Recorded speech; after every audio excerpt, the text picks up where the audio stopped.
So in this video, we're going to be looking at two DNA manipulation techniques together. So we're going to be looking at 4C and 4D together because they often go hand in hand and you can't really do one without the other. So we're going to be looking at two techniques. It's going to be the polymerase chain reaction, also known as PCR, and gel electrophoresis. And we're going to look at how we can use these particular techniques and how they utilize what we've been learning about to do things like DNA profiling. So the first one we're going to look at is polymerase chain reaction, or PCR. And hopefully this word is jumping out at you as something familiar. So what this is a DNA manipulation technique that amplifies DNA by making multiple identical copies. So amplify just means make many copies of one thing. So why would we need to amplify DNA? Why would we need multiple copies of the same thing? So often when we have something like a crime scene or something like that, there's insufficient DNA available to do a thorough test. So in situations like that, we can take minute amounts of DNA and amplify them so that we can see patterns and things like that. The same can be said for paternity testing, forensic testing, etc. So scientists can focus on certain genes and make the process more efficient. So if there's one particular gene that we want to look at, we can amplify that many times. And after every cycle, the DNA is doubled. So what we mean by that is when we put one, strand of DNA, which is double-stranded, into the machine, okay, each strand of that DNA is going to be the template for another strand. So after one cycle, you'll have two strands of DNA. After another cycle, okay, we would have 4 strands of DNA. And then after another cycle, we would have 8 strands of DNA. So because we've got, 2 strands of DNA, a template strand for each piece of DNA can be used, which is doubling every single time. So this is the process of PCR, and on the next slide I've got it in written form because I know some people will prefer that, but I'm going to talk to this diagram here. So a PCR is just a machine. This one's called a thermal cycler. So what it does, it just cycles through varying temperatures that do various things. So what we do with this machine is we load it up with our ingredients. It's kind of like baking. So obviously we need the DNA sample that we're interested in. We need something called primers, which I'll go through in a minute. We need nucleotides to make the DNA strands. We need something called Taq polymerase, which I'll go through in a minute as well. Just a mix buffer and some PCR tubing. So that's all the things that need to go into the machine to start with. So we've got 3 different phases of PCR. So one cycle will go through these 3 phases. We've got denaturation, annealing, and extension. So I'll go through each of these and what they actually mean. So denaturation, and when we go into enzymes, you might learn this a little bit more, is basically heating something so much that it breaks. So enzymes can do the same thing. But in terms of DNA, what we do is we heat the DNA strand to 95 degrees, okay, or 90 to 95 degrees, which breaks the hydrogen bonds. It breaks those H bonds between the 2 strands that we know are there between the nitrogenous bases, and it breaks them and separates the strands, forming 2 single strands of DNA. So we've got 2 single strands of DNA there. So that's what denaturation is for. So we've got those 2 template strands that we can use to make more DNA. So once we've got those 2 template strands there, what happens is we go through the annealing stage. So we cool the machine down for this stage to about 55 degrees so that these primers can bind. So what a primer is, it basically acts as like a starting point for the polymerase to bind to. So why we add primers is because naturally, obviously, the template strand's only going to be red, but we want both the template and the coding strand to be red so that we can make 2 extra DNA from the 1 DNA that we've put in there. So we have these forward primers, okay? So these forward primers are going to start the movement of polymerase in that direction and adding nucleotides. And then we have reverse primers, and they're going to be adding nucleotides in that direction. So that allows us to instead of just making 1 copy of DNA from this process, it allows us to use that coding strand and make 2 copies. So that's what the primers are for. It's somewhere for the polymerase to bind to. And then last but not least, we have extension or elongation, sometimes it's called. So this is when we heat the machine back up to 72 degrees, which is the optimal temperature for Taq polymerase. So Taq polymerase is just another form of polymerase. So remember from our last lesson, polymerases, they add nitrogenous bases to DNA or RNA to make new strands. So Taq polymerase is a polymerase that we have gotten from bacteria, and the reason that we use this over a DNA or an RNA polymerase is because it can withstand high temperatures. So you can see during this PCR process we reach some really high temperatures like 95 degrees. If we used our normal polymerases, they would denature and they wouldn't work. So we use Taq polymerase because it can withstand those higher temperatures, but it still works the exact same as any polymerase would. So what it does, it attaches the nitrogenous bases to both template and coding strand, and it creates two new pieces of DNA. And then we repeat this cycle. So we'll repeat denaturation, annealing, and extension over and over and over until we have the amount of copies that we want. And remember, we're doubling the amount of DNA every time. So 1 to 2, 2 to 4, 4 to 8, 8 to 16, etc. So I've got that process there in words for you, just reiterating what I've said. But the main purpose of this is to amplify as many DNA strands of interest as possible. And one of the main reasons that we do that is so we can perform processes like this. Okay, so this is gel electrophoresis. It's a long name, but it's quite straightforward. So this is just a way that we can organize DNA. And we use this for things like DNA profiling and crime scenes and paternity testing so that we can match DNA of individual people, or even things like disease testing and stuff like that. So to do processes like gel electrophoresis, we need lots and lots of DNA. So that's why we perform PCR. So we have lots of DNA to perform these sorts of tests. So what gel electrophoresis is just a fancy way of saying that we are separating DNA, okay? And we separate it based off of size. So we use a variety of things like electrical currents and things like that, and pores in this buffer solution that we'll talk about, to separate DNA based off of size.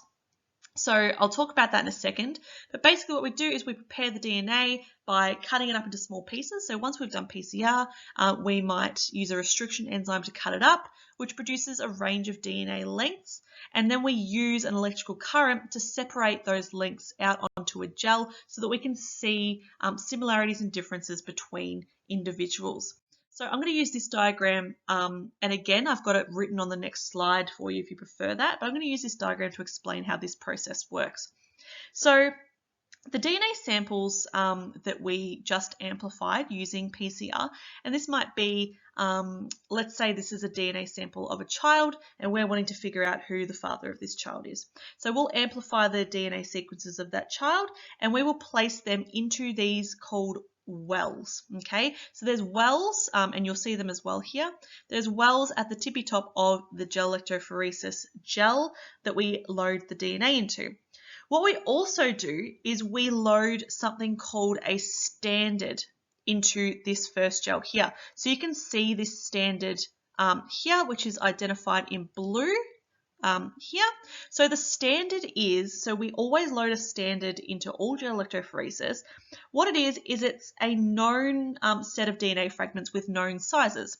So the standard is the same for every gel electrophoresis we do, and we load it in there so that we can compare the unknown sizes to it. So you'll see on the standard, we've got something that says 15 kbp. So all this means is 15 kilo base pairs. Okay, so what that means is a base pair is just, the two bases that that join up in the DNA. So that's just referring to how many base pairs are in the DNA. The more base pairs, the bigger the DNA segment is. So this gel that we're loading it into, it's like a Aragos sponge-like gel that has lots of different pores in it. So there's all these pores within this gel that allows the DNA to move through it. Okay, so we've loaded our gel with our DNA and our standard for comparison. Then what we do in step 2 is we pass an electrical current through the gel. Okay, so we've got the negative electrode at the start where the DNA is loaded, and we've got the positive electrode at the bottom where the DNA is going to be heading towards.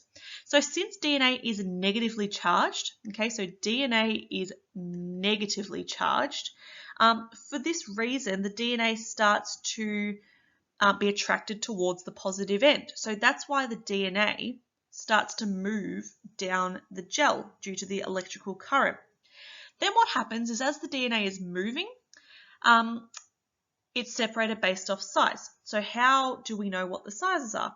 So obviously bigger pieces of DNA are going to find it more difficult to get through those pores within the gel. So bigger DNA is not going to travel as far, whereas smaller pieces of DNA, okay, because they're very small, they can fit through the pores in the agarose gel very easily. So therefore they can travel further down. So you'll see if I use this example here again. So this piece of DNA here is the biggest piece of DNA, whereas this piece of DNA down here is the smallest piece of DNA because it's been able to travel further. So once we know the sizes, what we do is we put a fluorescent dye. So in step 4, we put a fluorescent dye over these DNA fragments, and then under UV light, we can see or visualize the DNA bands and how they have been separated on size. So this is that in words, just in case you want it. So please feel free to pause and have a read. But basically the main purpose of this is to separate DNA based off of size so that we can compare DNA sequences of individuals. So how we interpret it, okay, so we've got the standard that we've loaded here, okay, so we've got that standard ladder on the left-hand side. So what we do is we look at banding patterns and similarities, okay, so for instance, we've got a DNA fragment here, okay, and we can just look to the standard to see how big that DNA fragment is. So even though that's an unknown sample, we can assume that this is 400 base pairs long, okay? Same if we've got a fragment over here. So you can see that this is a very thick fragment, which basically means that there's many pieces of DNA that are this length. But if we look over to our standard, we can assume that those are 200 base pairs long. So it looks like in this particular person 3, whoever they are, in their DNA, they have lots and lots of this size DNA segment. And we can use this for many different things. We can use this to compare to a child and their father. We can use this in crime scenes to match DNA to the crime scene. There's lots of different ways that we can use this sort of technology.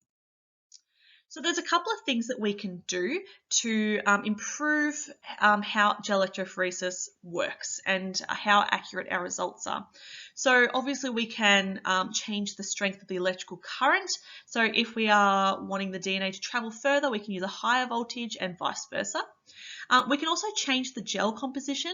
So depending on how you want to separate out your fragments, you might have larger pores or smaller pores, depending on how far you want your fragments to go and how much separation you'd like. You can also use a different buffer concentration, so more ions helps to conduct the electrical current, makes DNA travel farther, and of course time. So the longer time you have to apply the current, the further the DNA will travel as well. So these are all things, if you're ever doing a gel electrophoresis experiment, you need to think about these factors and how they might be influencing the results that you're getting.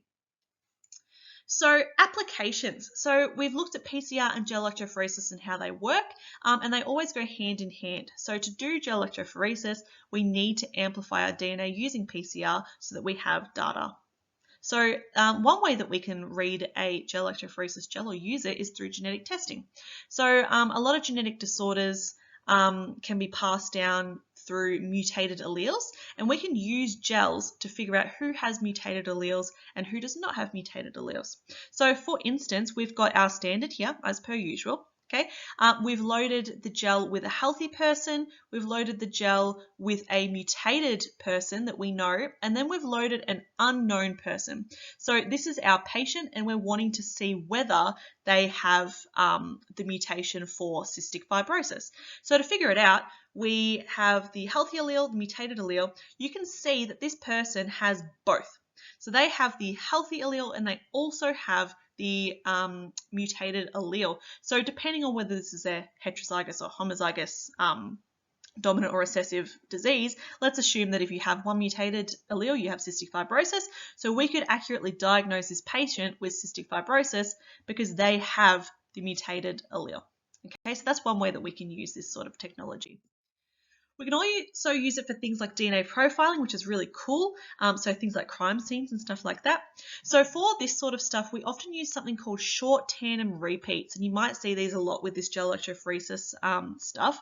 So short tandem repeats are just small sections of repeated nucleotides, and they vary in length. Okay, so that's the very important bit. Because they vary in length, people have very unique and individual short tandem repeats. So we can figure out who individuals are based off of them.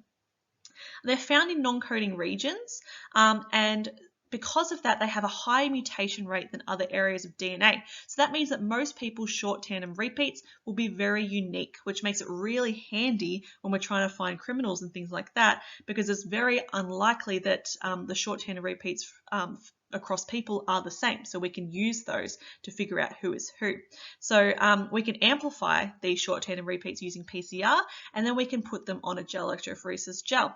So for instance, in this one, we're looking at 3 different short tandem repeats, and we've got our standard ladder, we've got our victim, and then we've got the crime scene. So often they'll include the victim because sometimes the victim DNA can be in the crime scene as well. So we want to make sure that we're not including that when we're looking at this. So we can look at, for instance, this first short tandem repeat.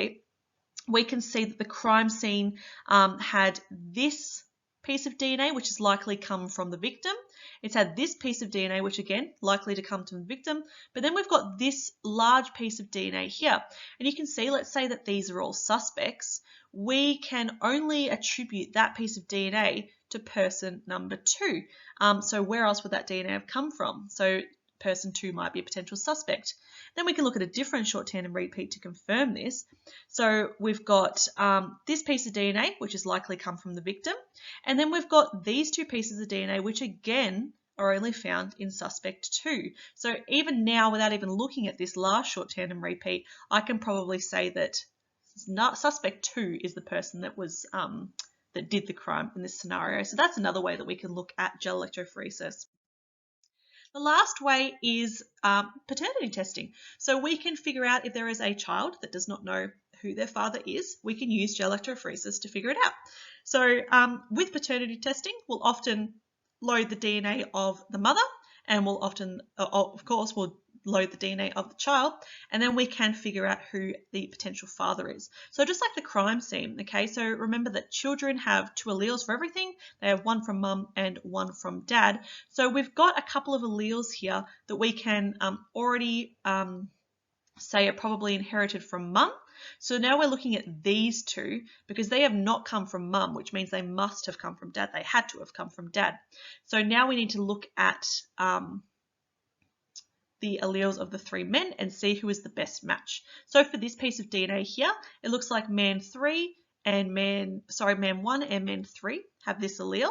For this piece of DNA here, it's man 2 and man 3 that have this allele. So the only man that has both of these alleles, and he has to have both because the child can't get them from anywhere else, is man 3. So we can suggest that he is the father because his DNA matches most closely to the child. And that's another cool way that we can use gel electrophoresis. So hopefully this has helped. Please come to class with any questions and I will see you there.